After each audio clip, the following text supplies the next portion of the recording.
Hello friends, എല്ലാവർക്കും നമസ്കാരം. നിങ്ങളേവരും കാത്തിരിക്കുന്ന രേവതിയുടെയും സച്ചിയുടെയും നാളത്തെ വിശേഷത്തിലേക്ക് എല്ലാ കൂട്ടുകാർക്കും സ്വാഗതം. എല്ലാവർക്കും നല്ലൊരു ദിവസം ആശംസിച്ചുകൊണ്ട് തന്നെ നമുക്ക് നാളത്തെ സൂപ്പർ ഹിറ്റ് വിശേഷത്തിലേക്ക് കടക്കാം. അതിനു മുമ്പായിട്ട് ആരെങ്കിലും നമ്മുടെ ഈ ചാനൽ ആദ്യമായിട്ട് കാണുന്നുണ്ടെങ്കിൽ ഇതുവരെ സബ്സ്ക്രൈബ് ഒന്നും ചെയ്ത് വെച്ചിട്ടില്ല എങ്കിൽ തീർച്ചയായിട്ടും ഒന്ന് സബ്സ്ക്രൈബ് ചെയ്ത് വെച്ചോളൂ കേട്ടോ. അതിനോടൊപ്പം മാക്സിമം എല്ലാവരും നമ്മുടെ വീഡിയോ ഇഷ്ടപ്പെടുകയാണെങ്കിൽ ഒരു ലൈക്കും കൂടി അടിച്ചിട്ട് പോകാറുള്ളത്. അപ്പൊ ഞാൻ പറയാൻ പോകുന്നത് ഇന്ന് രാവിലെ ഇട്ട കഥയുടെ ബാലൻസ് കഥയാണ്. അതായത് ഇന്ന് രാവിലെ ഇട്ടേക്കുന്നത് നമ്മുടെ ഇന്നത്തെ ഫുൾ വിശേഷമാണ്. അപ്പൊ ആ ഫുൾ വിശേഷത്തിന്റെ ബാലൻസ് ആയിട്ട്, അതായത് നാളെ വരുന്ന വിശേഷമാണ് ഞാൻ പറയാൻ പോകുന്നത്. അപ്പൊ ഇന്നത്തെ വിശേഷം ആരെങ്കിലും കണ്ടിട്ടില്ലെങ്കിൽ നമ്മുടെ ഈ വീഡിയോയുടെ അടിയിൽ നയനയുടെയും ആദർശന്റെയും കഥ കിടപ്പുണ്ട്. അതിന്റെ തൊട്ട് താഴെ നമ്മുടെ രേവതിയുടെയും സച്ചിയുടെയും ഇന്നത്തെ ഫുൾ വിശേഷം വിത്ത് ഡയലോഗ് സഹിതം കിടപ്പുണ്ട് കേട്ടോ. അപ്പൊ ഒന്ന് കയറി കണ്ടു നോക്കിക്കോളൂ. അപ്പൊ ഏതായാലും നമുക്ക് നാളത്തെ സൂപ്പർ ഹിറ്റ് വിശേഷത്തിലേക്ക് കിടക്കാം. അപ്പൊ ഇന്നത്തെ ലാസ്റ്റ് ഭാഗം എന്ന് പറയുന്നത് നമ്മുടെ രേവതി പേപ്പേഴ്സും കാര്യങ്ങളും ഒക്കെ ശരിയാക്കാൻ വേണ്ടി ആ കാർ ഷോറൂമിലേക്ക് പോയിരിക്കുകയാണ്. മകേഷിനെയും കൂട്ടി അങ്ങനെ പേപ്പേഴ്സ് ഒക്കെ ശരിയാക്കിക്കൊണ്ടിരിക്കുന്നു. വല്ലാത്ത സന്തോഷമാണ് നമ്മുടെ രേവതിക്ക്. ചിരിച്ചുകൊണ്ടിരിക്കുന്ന ആ രേവതിനെ കാണിച്ചിട്ടാ ഇന്നത്തെ വിശേഷം അങ്ങ് തീർന്നത്. ഏതായാലും രേവതി നേരെ കാറ് കാണാൻ പോകുന്നു. കാറൊക്കെ കണ്ടതാണ്, എങ്കിലും ഒന്നും കൂടി കാണാൻ പോകുന്നു. എന്നിട്ട് മഹേഷിനോട് പറയാണ്, എങ്കിൽ പിന്നെ നമുക്ക് സച്ചേട്ടനെ വിളിച്ചാലോ, സച്ചേട്ടനെ വിളിച്ച് ഈ കാറങ്ങ് കാണിക്കാനോ. ഇത് കേട്ടതും ഞെട്ടിപ്പോയിട്ടോ നമ്മുടെ മഹേഷ് ചോദിച്ചു, എന്താ രേവതി പറയുന്നത്?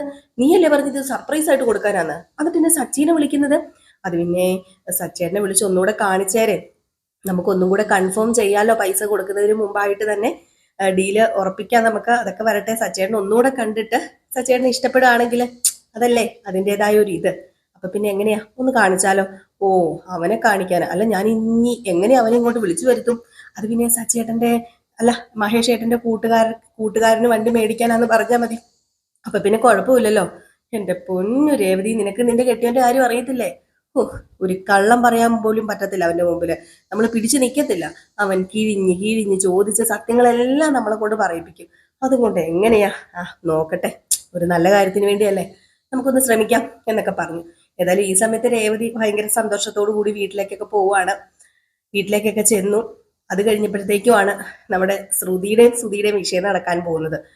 ശ്രുതിയാണെങ്കിൽ അയ്യോ, നമ്മുടെ ശ്രുതി ഇപ്പം വേറൊരാളുമായിട്ട് ഡീലായിരിക്കുകയാണല്ലോ. ഗ്രീൻലാൻഡ് എന്ന് പറയുന്ന വലിയ ബ്യൂട്ടി പാർലറുമായിട്ട് ഡീല് വെച്ച് അവർ രണ്ടും ഒരുമിച്ചാണല്ലോ. അപ്പൊ ഇനി ഒരുപാട് ലാഭമൊക്കെ കിട്ടൂലോ. അപ്പൊ നമ്മുടെ ശ്രുതിനെ പൊക്കി പറയാൻ വേണ്ടി ഓടിച്ചെന്ന് അച്ഛാ അമ്മേ വായോ എന്നൊക്കെ പറഞ്ഞ് ഓടിച്ചെന്ന് ആ കാര്യങ്ങളൊക്കെ അങ്ങ് വിളമ്പി നിരത്തി അങ്ങ് കൊടുക്കുകയാണ്. അപ്പൊ അത് ഞാൻ ഇന്നലെ പറഞ്ഞിട്ടുണ്ടായിരുന്നല്ലേ നിങ്ങളോട് ആ കാര്യങ്ങളെല്ലാം. അതായത് നമ്മുടെ ശ്രുതി വന്ന് കാര്യങ്ങളൊക്കെ പറയുന്നു. രേവതിയും സച്ചിയൊക്കെ ഉണ്ട് ആ സമയത്ത്. നമ്മുടെ ശ്രുതിനെ പുകഴ്ത്തി പറയാണ്. പക്ഷെ നമ്മുടെ ചന്ദ്രയ്ക്ക് അത് ഇഷ്ടപ്പെടുന്നില്ല. എങ്കിൽ കൂടി നമ്മുടെ ചന്ദ്ര അപ്പോൾ പ്രതികരിക്കുന്നില്ല കേട്ടോ. ഇതിനിടയിൽ നമ്മുടെ ശ്രുതി വരുന്നുണ്ട്. ശ്രുതി വന്നു കഴിയുമ്പോഴത്തേക്കും ശ്രുതിയും കാര്യങ്ങൾ പറഞ്ഞ് മനസ്സിലാക്കുകയാണ്. ഇങ്ങനെ നമ്മൾ ഒരു ബ്രാഞ്ചിന്റെ കൂടെ നമ്മൾ ചേർന്ന് പോയത് കൊണ്ട് നമുക്ക് അതുകൊണ്ട് നല്ല ഗുണങ്ങളാണുള്ളത്. അത് മാത്രമല്ല, നമുക്ക് ഇനിയിപ്പോ അടുത്ത ബ്രാഞ്ച് ഉണ്ടാക്കി അതിന് ചന്ദ്രമതി വേൾഡ് എന്ന് നമുക്ക് പേരൊക്കെ ഇടാനായിട്ട് പറ്റും. അപ്പൊ പെട്ടെന്ന് അടുത്ത ബ്രാഞ്ച് ഒക്കെ ഉണ്ടാക്കാന്നൊക്കെ പറഞ്ഞ് സോപ്പിട്ട് ഒരു തരത്തില് വിശ്വസിപ്പിച്ചു. പക്ഷെ സച്ചിക്ക് രവീന്ദ്രനും അറിയാം, അവര് പരസ്പരം മുഖത്ത് നോക്കുന്നുണ്ട് കേട്ടോ, ചിരിക്കുന്നുമുണ്ട്. നമ്മുടെ ശ്രുതിയുടെ കള്ളത്തരം അവരാണല്ലോ ആദ്യം കണ്ടുപിടിച്ചത്, ചന്ദ്രമതി നല്ല പേരെന്ന്. അപ്പൊ ഈ ഉരുണ്ട് കളിക്കുന്നതൊക്കെ കണ്ട് സച്ചിക്ക് സത്യം പറഞ്ഞാൽ ചിരിയാണ് വരുന്നത്. സച്ചി അവിടെ കുറെ തഗ് ഡയലോഗൊക്കെ വെച്ച് കാച്ചി അലക്കുന്നുണ്ട് കേട്ടോ. ഏതായാലും ഇതൊക്കെ കഴിഞ്ഞിട്ട് എങ്ങനെയെങ്കിലും പറഞ്ഞ് ഫലിപ്പിച്ചല്ലോ എന്ന് പറഞ്ഞ് നേരെ റൂമിനകത്തേക്ക് നമ്മുടെ ശ്രുതി കയറി ചെന്നു. പുറകെ അങ്ങോട്ട് ചന്ദ്ര ചെന്നില്ലേ. ചന്ദ്ര ചെന്നിട്ട് എന്ത് ചെയ്തു? ചന്ദ്ര വാതിൽ അങ്ങോട്ട് അടച്ചിട്ട് നിന്റെ ഉദ്ദേശം എന്താടീന്ന് ചോദിച്ചു. ശ്രുതി അങ്ങോട്ട് പേടിച്ചു പോയിട്ടോ. ശ്രുതിയോട് ആദ്യമായിട്ടാണ് ചന്ദ്ര ഇത്രയധികം വയലന്റ് ആകുന്നത്. നിന്റെ ഉദ്ദേശം എന്താന്നാ ഞാൻ ചോദിച്ചത്. കുറെ നാളായി നീ കിടന്ന് മലേഷ്യയിലാണ് നിന്റെ അച്ഛൻ, അതാണ് ഇതാണ് മാടയാണ് ചേനയാണ് തേങ്ങയാണ് മണ്ണാങ്കട്ടയാണെന്നൊക്കെ നിന്റെ പറച്ചിലിന് മാത്രമല്ലേ ഉള്ളൂ. ഇതുവരെ ഏതെങ്കിലും അമ്മായിയമ്മമാർ ഇതൊക്കെ കേട്ടോണ്ടിരിക്കുന്നത് നിനക്ക് തോന്നുന്നുണ്ടോ? തോന്നുന്നുണ്ടോ നിനക്ക്? ഓരോ അമ്മായിയമ്മമാരും കേട്ടോണ്ടിരിക്കത്തില്ല. നിന്റെ അച്ഛൻ അവിടെ ഉണ്ടെന്ന് പറഞ്ഞല്ല, നിന്റെ അച്ഛൻ ഇതുവരെ ഇവിടെ വന്നില്ലല്ലോ. എന്നിട്ട് അവള് കിടന്ന് പ്രസംഗിക്കുന്നു. എന്നിട്ട് എന്റെ ബ്യൂട്ടി പാർലർ അല്ലായിരുന്നോടിയത്. ഞാൻ പ്രമാണം പണയം വെച്ച് നിനക്ക് ബ്യൂട്ടി പാർലർ തുടങ്ങാനുള്ള പൈസയും എന്നിട്ട് ഞാൻ അറിയാതെ നീ അതിന്റെ പേര് മാറ്റിന്ന്. കൊള്ളാടി കൊള്ളാം. ഇതൊന്നും ഇവിടെ ഞാൻ വെച്ച് പൊറപ്പിക്കത്തില്ല. നീ എന്താ വിചാരിച്ചത്? ഈ ചന്ദ്ര വെറും പൊട്ടിയാന്നോ പോങ്ങിയാന്നോ? നിന്റെ തോന്നല അതൊക്കെ. അതെ, ഈ ചന്ദ്ര ആരാന്ന് നീ കാണാനിരിക്കുന്നതേ ഉള്ളൂ. അവളെന്റെ പേര് മാറ്റി ഗ്രീൻലാൻഡിലേക്കായിരിക്കുന്നു. ആരോട് ചോദിച്ചിട്ട്? എടീ, നിനക്ക് ശ്ലേഷം നാണമുണ്ട് ഉളുപ്പുണ്ടെങ്കിൽ നീ ഇങ്ങനെയൊക്കെ ചെയ്യുവോടി? എന്റെ പൈസയും കൊണ്ട് ബ്യൂട്ടി പാർലർ ഇട്ടും എന്നിട്ട് അവൾ എവിടെന്നോ കുറച്ച് പൈസ കൊണ്ടുവന്നിട്ട് അവള് പ്രമാണം എടുത്തു എന്നും പറഞ്ഞുകൊണ്ട് ഞാൻ അന്ന് പൈസ തന്നില്ലായിരുന്നെങ്കിൽ നീ എന്ത് ചെയ്യൂടി? നിനക്ക് ബ്യൂട്ടി പാർലർ ഇടാൻ പറ്റുമായിരുന്നോടി? എടി അസത്തെ, നീ എന്നോട് കളിക്കുന്നോ? ദേ ഞാൻ പറഞ്ഞേക്കാം, മര്യാദയ്ക്കാണെങ്കിൽ മര്യാദയ്ക്ക്, ഇങ്ങോട്ടൊരു പാല വിട്ടാ അങ്ങോട്ടും, അത്ര മാത്രമേ എനിക്ക് പറയാനുള്ളൂ. അല്ലാതെ നിന്നെ ദേ പൊക്കത്തെടുത്തോണ്ട് വെച്ച് നടക്കാന്ന് ഞാൻ നേർച്ചയൊന്നും നേർന്നിട്ടില്ല. അവള് കുറെ ആയി തുടങ്ങിയിട്ട് ദേ നിന്റെ താളത്തിനൊത്ത് തുള്ളുകയെന്ന് പറഞ്ഞുകൊണ്ട് ഈ ചന്ദ്രനെ പറ്റിക്കാന്നെങ്ങാണ്ട് നിന്റെ മനസ്സിലൊരു വിചാരം ഉണ്ടല്ലേ, അതങ്ങ് നീ ഇറക്കി വെച്ചേരെ. ആഹാ, നീ അത്രയ്ക്കായല്ലേ? പഠിപ്പിക്കാടി, നിന്നെ ഞാൻ പഠിപ്പിക്കാം. എന്തിനാടി നീ പേര് മാറ്റിയത്? നിനക്ക് വേറെ ബ്രാഞ്ച് ഉണ്ടാക്കാനോ? ദേ എന്റെ മോൻ സുധി ഇതൊക്കെ കേട്ട് വിശ്വസിച്ചു കാണും. പക്ഷേ ഈ ചന്ദ്ര ഇതൊന്നും കേട്ട് ഇതുവരെ വിശ്വസിച്ചിട്ടില്ല, വിശ്വസിക്കാനോട്ട് പോകുന്നുമില്ല. മര്യാദയ്ക്ക് നിന്നാൽ നിനക്ക് കൊള്ളാം, ഇവിടെ നിൽക്കാം. ഇല്ലെങ്കിൽ നിന്നെ ഞാൻ ഇവിടെ നിന്ന് ഗെറ്റ് ഔട്ട് അടിക്കും. ഞാൻ കൊണ്ടുവന്നാ നിന്നെ, നിനക്കറിയാലോ. അതുകൊണ്ട് മര്യാദ ഈ ചന്ദ്രയുടെ അടുത്ത് നീ കാണിച്ചോണം. നീ തുപ്പുന്നെങ്കിലും നീ ഒരു ഇല അനക്കുന്നെങ്കിലും എന്നോട് പെർമിഷൻ ചോദിക്കാതെ ചെയ്തു കഴിഞ്ഞാലേ ഇനിതേ ഈ കാർണക്കുറ്റി പുകയും. നിന്റെ കാർണക്കുറ്റി നോക്കി ഞാൻ തീർത്ത് തരുന്നാ പറഞ്ഞത്. അമ്മായിയമ്മയെ ഞാന്, അമ്മായിയമ്മ തന്നെയാ ഞാന്. ആ അമ്മായിയമ്മയുടെ സ്ഥാനം നീ എനിക്ക് തന്നില്ല എങ്കില് ദേ ഈ ഒരു മുഖമല്ല, ഇതിനപ്പുറം ഒരു മുഖം ഈ ചന്ദ്രയ്ക്കുണ്ട്. അത് നീ കാണേണ്ടി വരും കേട്ടോടി എന്ന് ചോദിച്ചു. ആകപ്പാടെ വരണ്ട് പേടിച്ചു പോയില്ലേ നമ്മുടെ ശ്രുതി. അവിടെ നിന്ന് വേർത്ത് കേട്ടോ.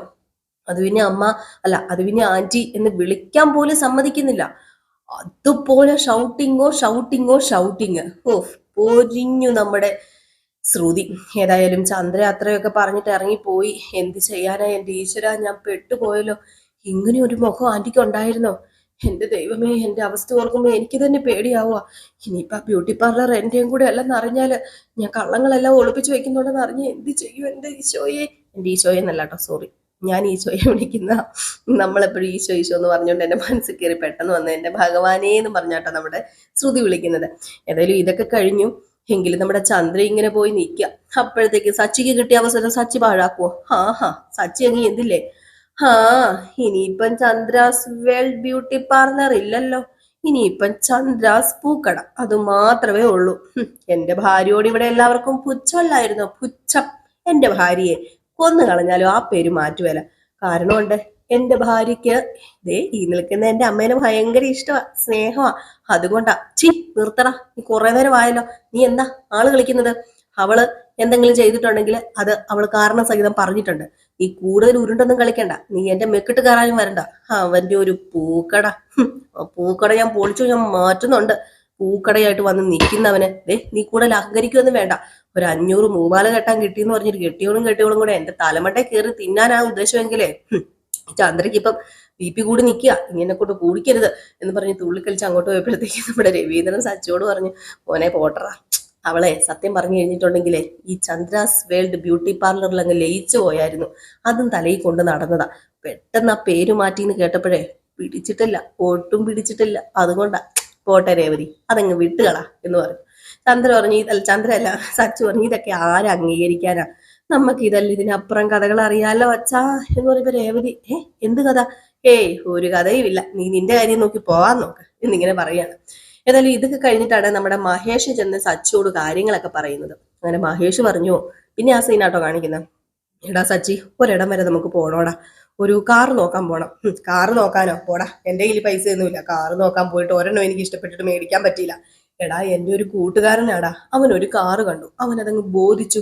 ഏതായാലും ആ കാർ അവന് മേടിച്ചു കൊടുക്കണം എന്നാ പറയുന്നത്. അവൻ പൈസയൊക്കെ ഒപ്പിച്ചു വെച്ചിട്ടുണ്ട്. പക്ഷെ ആ കാറ് നല്ലതാണോന്നേ നീ ഒന്ന് ഓടിച്ചു നോക്ക്, സച്ചിനെ കൊണ്ട് തന്നെ ഓടിച്ചു നോക്കിക്കണം എന്ന് എന്നോട് പറഞ്ഞത്. ആണോ? അതെന്താടാ, അവൻ കാറ് മേടിച്ചിട്ട് ഞാനും ഓടിച്ചു നോക്കണത്? അവന് വന്ന് ഓടിച്ചു നോക്കിയാ പോരെ? അല്ല, നീ എക്സ്പീരിയൻസ് ഉള്ള ഒരു ഡ്രൈവർ അല്ലേടാ, അപ്പൊ പിന്നെ നിന്നെ കൊണ്ട് ഓടിപ്പിച്ച് നോക്കാന്ന് കരുതി. അങ്ങനെയൊക്കെ ചെയ്യുവോ? ഏതായാലും ബാ, എന്നാ പിന്നെ നമുക്ക് പോകാം എന്ന് പറഞ്ഞ് നേരെ ആ കാർ ഷോറൂമിലേക്ക് ചെന്നപ്പോ, എടാ ഇത് നമ്മൾ വന്ന് നോക്കിയ ആ കാറുള്ള ഷോറൂം അല്ലേ? അതേന്നേ, നീ വന്ന് നോക്കിയ കാറ് തന്നെയാ. ഞാൻ വന്ന് നോക്കിയ കാറോ എന്ന് പറഞ്ഞ ആ കാറിന്റെ അരികിലേക്ക് പെട്ടെന്ന് ഓടുക. അപ്പൊ രേവതി ഇത് മാറി നിന്ന് വാച്ച് ചെയ്യുന്നുണ്ട് കേട്ടോ. ഇതൊക്കെ നമ്മുടെ രേവതി കാണുന്നുണ്ട്. അപ്പോഴത്തേക്ക് നമ്മുടെ സച്ചി ചെന്നു. വണ്ടി കണ്ടതേ സച്ചിക്ക് അങ്ങ് ഇഷ്ടപ്പെടാണ്. സച്ചി പറഞ്ഞു, സത്യമായിട്ട് വേടാ, എൻ്റെ കയ്യിൽ പൈസ ഉണ്ടായിരുന്നു, ഉറപ്പായിട്ട് ഞാനിത് മേടിച്ചേനെ.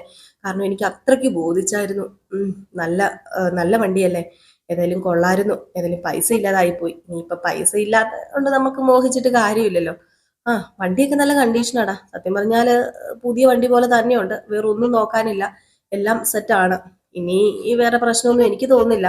ഇനി ആര് മേടിച്ചാലും അവൻ ഭാഗ്യവാൻ തന്നെയാ. ഇത്രയും നല്ല വണ്ടി കിട്ടൂലോ എന്ന്. അപ്പൊ ഇവിടെ നിന്ന് നമ്മുടെ മഹേഷ് ഉറക്കെ വിളിച്ചു പറയാ, ഓക്കെ ഡീൽ ഡീൽ ഡീൽ. അപ്പൊ സച്ചിക്ക് ഇഷ്ടപ്പെട്ടു ഇഷ്ടപ്പെട്ടു എന്ന് പറഞ്ഞു.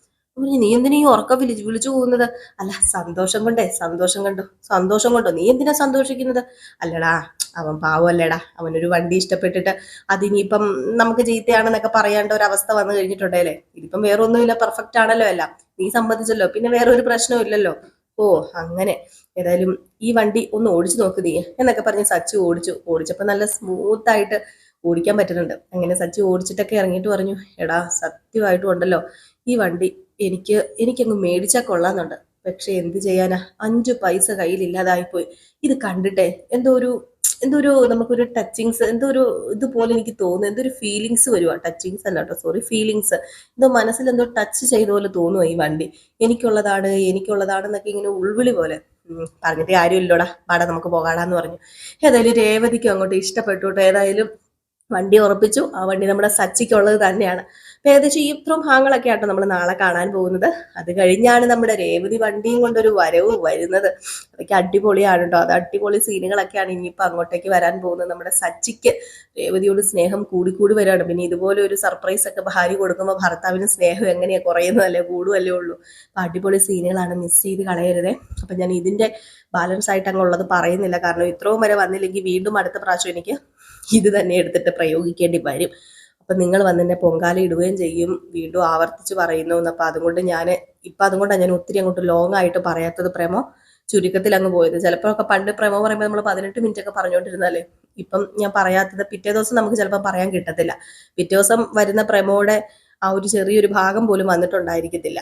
അപ്പൊ അതുകൊണ്ടാണ് ഞാൻ ഇത് പതുക്കെ പതുക്കെ പോകുന്നു. നമ്മൾ സ്പീഡ് പോകുമ്പോൾ നിങ്ങൾക്ക് കേൾക്കാനും ഒരു രസം കാണില്ല. ഇതിന്റെ ബാലൻസ്, അതായത് നിങ്ങൾ ഇന്ന് കണ്ടതിന്റെ ബാലൻസ് ആയിട്ട് അങ്ങ് കേൾക്കാനാണല്ലോ നിങ്ങൾക്കും ഇഷ്ടം. അപ്പൊ ഒത്തിരി നീണ്ടു പോയി കഴിഞ്ഞാൽ നിങ്ങൾക്കും ഇഷ്ടപ്പെടില്ല. അപ്പൊ അതുകൊണ്ടാണ് ഞാൻ ഒത്തിരി നീട്ടി കുറുക്കി വളച്ച് ചുറ്റിയൊന്നും പറയാത്തത്. അപ്പൊ നിങ്ങളുടെ സ്നേഹത്തിനും സപ്പോർട്ടിനും ഒക്കെ ഒരുപാട് നന്ദിയുണ്ട്. നമുക്ക് 93 ലക്ഷം, സോറി 93 ലക്ഷം അല്ല കേട്ടോ, നമുക്ക് 1 ലക്ഷം, 2 ലക്ഷം ആകാൻ പോവുകയാണ്. അപ്പൊ 2 ലക്ഷം സബ്സ്ക്രൈബേഴ്സ് ആകാൻ പോവുകയാണ്.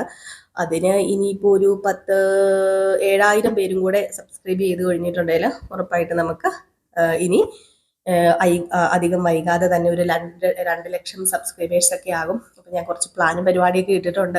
കഴിഞ്ഞ പ്രാവശ്യം പ്ലേ ബട്ടൺ കിട്ടിയപ്പോഴൊന്നും നമ്മളിങ്ങനെ കേക്ക് മുറിക്കുകയോ ആഘോഷിക്കുകയോ ഒന്നും ചെയ്തില്ല. സത്യം പറഞ്ഞു കഴിഞ്ഞിട്ടുണ്ടെങ്കിൽ അങ്ങനെ ആഘോഷിക്കേണ്ടതാണ്, ആർഭാടം കാണിക്കേണ്ടതല്ല, ആഘോഷിക്കേണ്ടതാണ്. നമുക്ക് നമ്മുടെ ആ ഒരു സന്തോഷം, അതായത് നമുക്ക് ഏറ്റവും വലിയ സന്തോഷമാണല്ലോ, നമുക്ക് ഇത് കാരണമാണല്ലോ നമ്മുടെ ജീവിതമാർഗം. അപ്പം പിന്നെ നമ്മളത് സന്തോഷിക്കണമല്ലോ. ഒരു ബർത്ത്ഡേക്ക് കേക്ക് മുറിക്കുന്ന പോലെ തന്നെ അതിനേക്കാൾ കൂടുതൽ സന്തോഷിച്ച് വേണം ഇതൊക്കെ ചെയ്യാൻ. അപ്പൊ ഞാനത് ചെയ്തിരുന്നില്ല പ്ലേ ബട്ടൺ ഒന്നും വന്നപ്പം. നമുക്കൊരു 2 ലക്ഷം സബ്സ്ക്രൈബേഴ്സ് ആകുമ്പോൾ അങ്ങനെ ചെയ്യാന്നൊക്കെ എനിക്കും തോന്നുന്നുണ്ട് കേട്ടോ. അപ്പൊ നമുക്ക് നോക്കാം. അപ്പൊ എല്ലാവരും കാത്തിരിക്കുക. അപ്പൊ നിങ്ങൾക്ക് എല്ലാവർക്കും വീണ്ടും നല്ലൊരു ദിവസം ആശംസിച്ചുകൊണ്ട് നിർത്തുകയാണ്. നെക്സ്റ്റ് വീഡിയോ ആയിട്ട് കാണാം. അതുവരെ എല്ലാവർക്കും ടാറ്റാ ബൈ ബൈ. ലൈക്ക് അടിച്ചിട്ട് പോകാം മറക്കരുതേ.